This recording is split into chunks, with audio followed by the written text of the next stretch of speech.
Onam bumper ഒന്നാം സമ്മാനത്തുക 30 കോടിയായി ഉയർത്തിയ സർക്കാർ. 25 കോടിയായിരുന്നു നേരത്തെ സമ്മാനത്തുക. 50 ലക്ഷമായിരുന്ന മൂന്നാം സമ്മാനം 25 ലക്ഷമാക്കി കുറച്ചിട്ടുമുണ്ട്.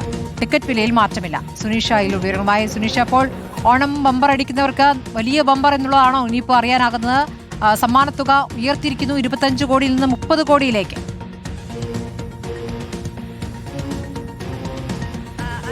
അങ്ങനെയാണ്. ഭാഗ്യക്കുറി വകുപ്പിന്റെ തിരുവോണം ബമ്പർ ഒന്നാം സമ്മാനം നേരത്തെ 25 കോടിയായിരുന്നു. അതിപ്പോൾ 30 കോടിയിലേക്ക് ഉയർത്തിയിരിക്കുന്നു സമ്മാനത്തുക. അത്തരത്തിൽ സർക്കാർ ഉത്തരവിറക്കിയിരിക്കുന്നു എന്നുള്ളത് തന്നെയാണ് ഏറെ പ്രധാനപ്പെട്ട കാര്യം. അതേസമയം തന്നെ സമ്മാന ഘടനയിലും മാറ്റം വരുത്തിയിട്ടുണ്ട്. 25 ലക്ഷമാക്കി മൂന്നാം സമ്മാനം മാറ്റിയിരിക്കുന്നു. നേരത്തെ 50 ലക്ഷമായിരുന്നു, അത് 25 ലക്ഷമാക്കി മാറ്റിയിരിക്കുന്നു എന്നുള്ളതാണ് മറ്റൊരു കാര്യം. ലോട്ടറി ടിക്കറ്റിന്റെ പ്രകാശനം അടുത്ത ദിവസം ജൂലൈ 17 മുഖ്യമന്ത്രി വി ഡി സതീശൻ തന്നെ നിർവഹിക്കുമെന്നുള്ളതാണ്. സ്വാഭാവികമായും ഈ ഒന്നാം സമ്മാന തുക വർദ്ധിപ്പിക്കുമ്പോൾ ഈ ടിക്കറ്റിന്റെ വിലയിൽ മാറ്റമുണ്ടോ എന്നുള്ളതാണ്.